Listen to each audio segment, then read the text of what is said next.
Hi, welcome to Jadekine Gaming. I am Adam, and today I have an unboxing of the Pathfinder Pawns Summon Monster Pawn Collection. This is by Paizo.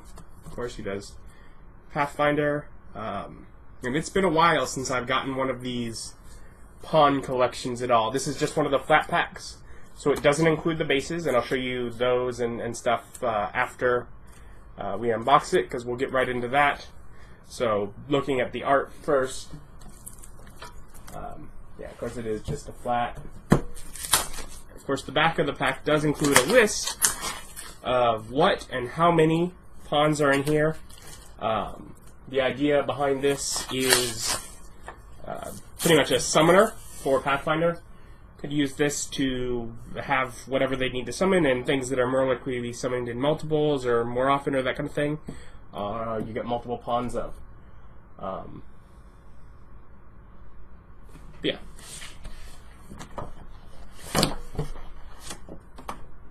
It's just there's the cover for it, and you know, let's go ahead and get closer. In focus, so we can kind of see them. All right. So yeah, let's just start here. Some angels, some ants, different types, beetles, boars. Going to be a lot of animals here because it's summons. Cheetah, leopard, so a couple cats, and then we get whatever dogs. Kind of silly for dogs, but okay. An eagle. A few demons there. And of course, they are the same on the back. Carrying on, we get some more demons and some devils. Definitely things that, you know, pawns that we've seen in some of the other collections, but here we have them, and in multiples for summoning characters, and also those are some of the ones that are just good to have because you're going to see a good number of them. Get a quick dinosaur, and then dolphins. Those look cool. And then, of course, we get some elementals, which is actually one of the reasons I went with this collection. It's because we get a fair few elementals, which I don't intend to use for summoning, but I do have a use for coming up. I don't know, a few months or so. Of course, the 8.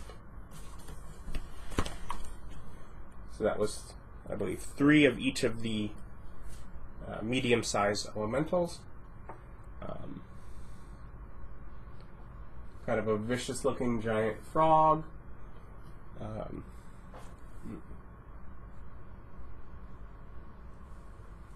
Goblin dogs, hellhounds. Some ponies. Monitor lizards. Salamanders, snakes, spiders. Down to wolf. Alright. Okay, so here we get on to some bigger things. Dire bat, dire boar. Dire bear, rather. Grizzly bear. Oh, there is a dire boar. Wow.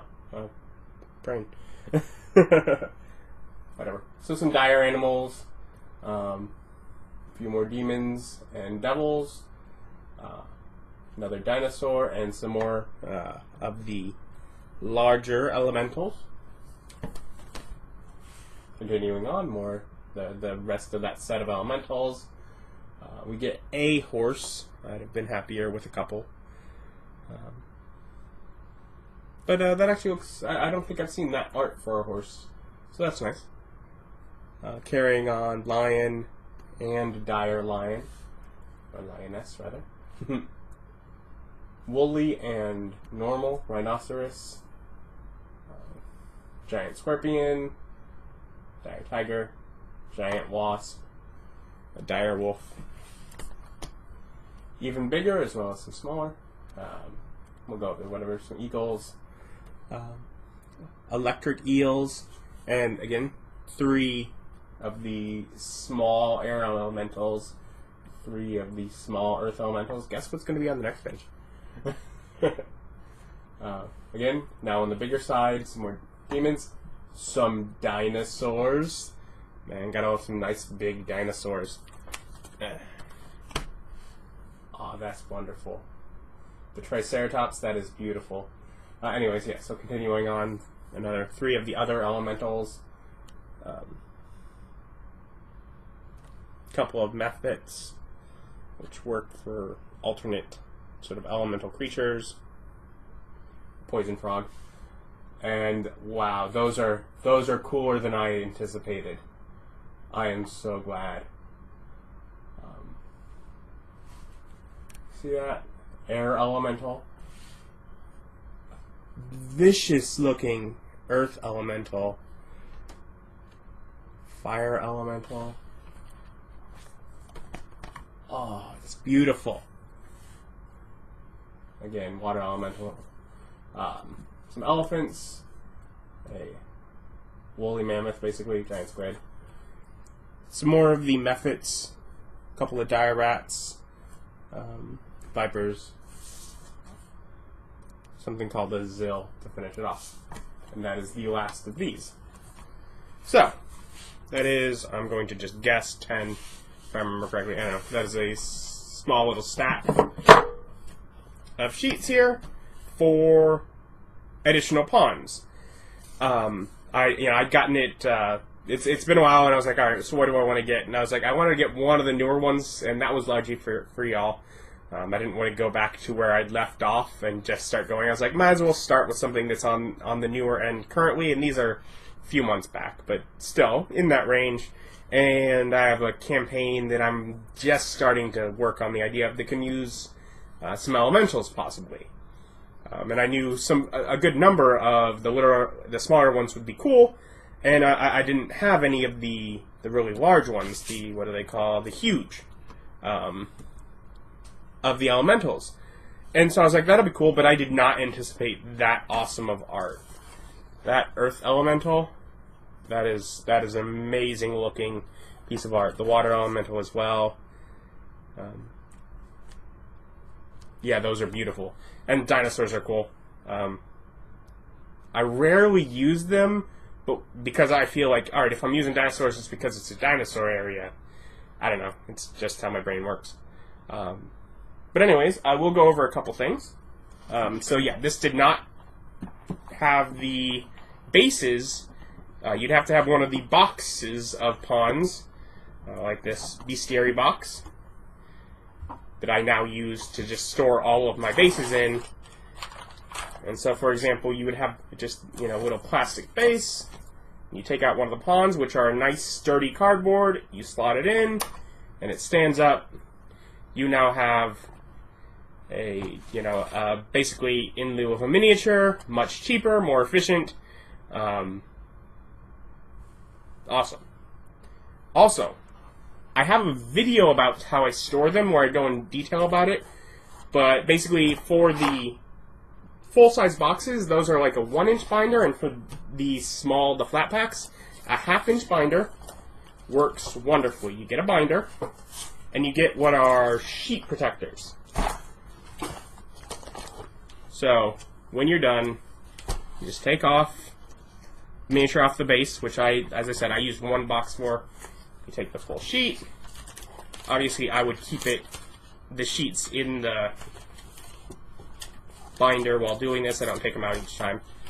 I pretty much slide the sheet in.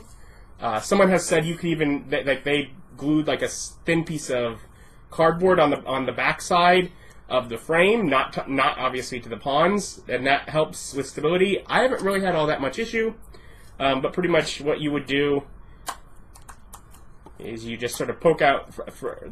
What I do is I poke out from the back, and I can even just slide them up through the sheet.